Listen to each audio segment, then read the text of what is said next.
Where the problem is, we have a dysfunctional National Intelligence Service that has exposed the president, the government, and the people of Kenya.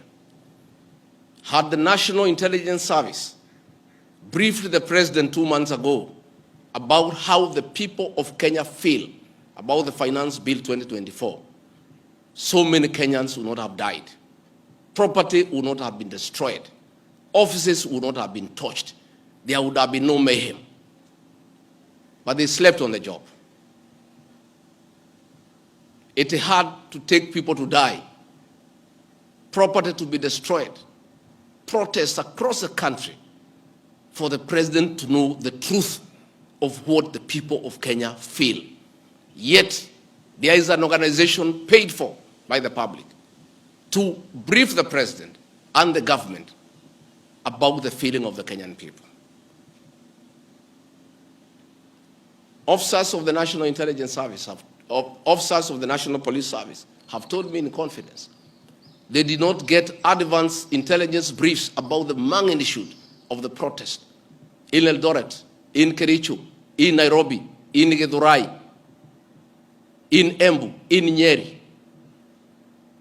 Since independence, there has been protests around Parliament. Never have protesters invaded and gotten inside Parliament.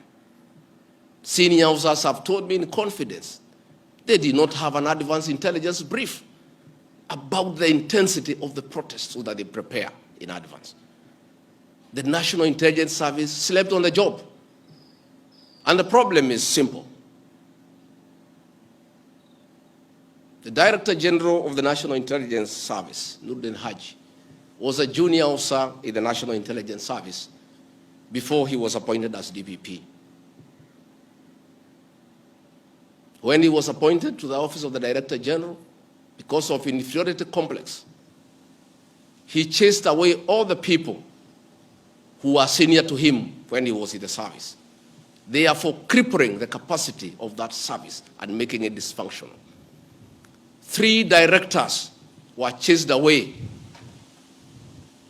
and reassigned to desk jobs in ministries across government. 13 assistant directors, men and women with proven track record of intelligence collection and analysis, were removed from the National Intelligence Service, leaving a shell under a clueless Director General who has no capacity to run the organization.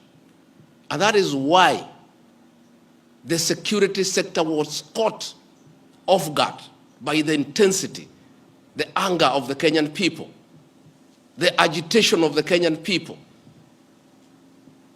the resilience of the Kenyan people. Had Nuruddin Haji done his job, we will not be where we are today. He has no capacity. He is out of the country most of the time on business trips. The country is on its own. My boss, President William Ruto, is exposed that he has to back down and admit that he has hurt the people of Kenya. Yet this matter has been in public domain for the last 2 months. I want to say that Nuruddin Haji must take responsibility for the deaths that occurred. He must take responsibility for the mayhem. He must take responsibility for failing President William Ruto.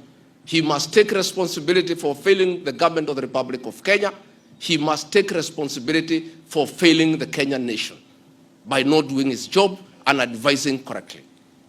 And he must do the honorable thing, not just take responsibility, but resign from that office and allow the president to pick a competent Director General. I want to request President William Ruto to consider, as a matter of urgency, to recall the 3 directors who are removed from the service and the 13 assistant directors to come and help reconstruct the service and get sanity back to the National Intelligence Service to serve the president, the government, and the people of Kenya.